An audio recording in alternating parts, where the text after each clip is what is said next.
Hürmetli vatandaş, bugünkü leksiyelerimizle başlayımız. Leksiyede Sadık Hacı Roza, Washington'da sözdeyimiz. Bugün Çiğsağış 2019 yıl 10. ayının 1. günü. Haftaki Seyşembe. Vaziyet doğrusu bir kelime sözlesek vatandaş, nöbeti Xitay hükümetinin Şangang'daki sakçıları, Şangang'nama işçilerine şembe günü, yekşembe günü resmi ok çıkar. Karı tutup bir ayal kişinin meclisi attı. Yani şu bir kızcak boz gerek yerde yatıdı, kanğı milinip. O yeniden soğurup çıkargan tapançını Govin bir gün gösterdi. 10. ayının 30'u var.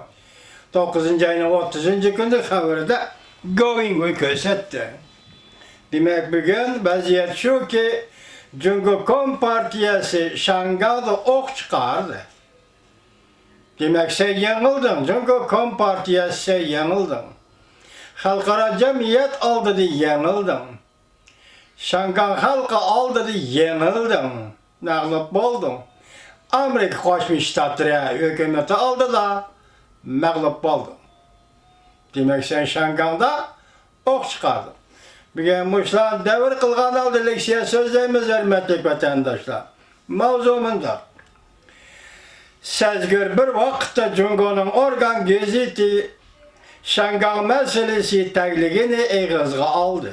Mavzulu haber 9. ayının 30. günü Dobitor bitedi ilan kılındı. Haber mındak başlandı. Bu Xitay'ın özünün Dobitor biti cuma vatandaş. Beijing vakti 9. ayının 30. günü Cumhur'un organ geziti rümürü bayanı Xalq geziti Şangay burayın çapkındı bille ilgirleyli. Şan şereften bille behrimen bulaylı mavzuluk makal ilan kılıp Xi Jinping'in sözlerden bir abzas nakıl keltirip devletin ilgilik hukuku ve bexaterligiga ziyan salgan her kanda Merkezi hükümetin hukuku ve Şangay alaydır ayının negizlik kanunuga xeres ilan kılgan. Şangay'dan paylı pişkiri Cumhur'u sınıp görüp, bozgunçuluk faaliyetleri bilen şugullangan hareketlerge, teklikke, siyaset teklikiga çekilgili, ruhsat kılınmaydı. Yol koygulu olmaydı. Terakkiyat meselesi emniyetli el kılıştan, her kandak meselenin el kılıştan çaresidir. Demek yukarı vaziyet bilen Xitay'ın Xalq gezisi ilan kılınan yol koygulu olmaydı. Bu işe başbakalısı münasebetli. Nakıl keltirilgen reis Xi Jinping'in sözü de mındak değildi yani. Bir devlet asasıdır xil tüzüm bilen başkuraş. Münasebetlerini orlap ketkili buldu ve inaklıkka billi turgulu buldu yaki billi yaşıgılı buldu ve öz ara ilgili sörgülü buldu. Bu reis Xi Jinping'in sözü iken. Makalede bunlar görüstildi. Bir devlet işgal tüzem yolu da mansak boludu. Yol üstüde zerbige Hrislağı uçurmaya kalmayımız. Bu Hrislağını özlüksüz yenip bir devlet işgal tüzümden hayatı gücünü ve bu tüzümden puhtuluğunu gevdilendirip terakki kıldırır. Şuna Şangay'da her xil meselelerini hal kılıştığın açıkçıdır. Lekin devlet terakkiyatının qatarıga kiriş, Şangay terakki kılıştan makarar yürüdü. Devlet terakki kıldı, Şangay terakki kılış o qatarıga kirdi.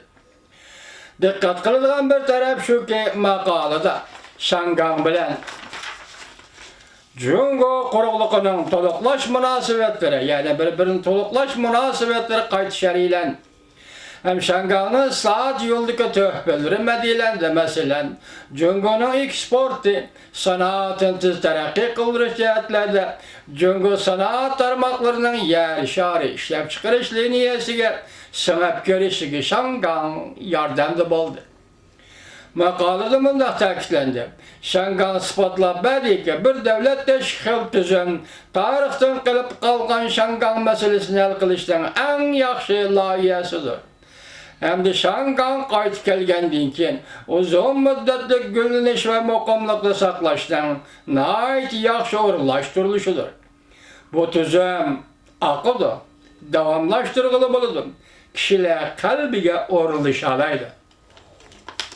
Şangan Memuriyet Başlığı Lin Jinyu 9. ayının 26. günü Omen, Şangan ve Avustralya hemkarlık ölgüleri noktalık rayla kuruluşu seferberlik yığınıda Şangan'a bir devlet işgal tüzüm ve alaylık evzelliğinin ziyan zahmetki uçurmayı terakki kılgalığına kızgal. Vatandaşım gördüğünüz bu leksiye Cumhuriyet Halk Gazetesi ilan kılınan makalesini tayarlandı. Karısınız Xitayca bir söz var, favor deydi. Bunun özenimiz təmi yok. Tetiksiz. Demek hazır tetiksiz təmi yok. Lekin bu şundaq makallarını ilan kılınışı bilen bugün Şangan'daki vəziyyətin özgərgəlligini gördünüz. Hörmətli vətəndaş, yani ahırda biz muhakeme kılımız.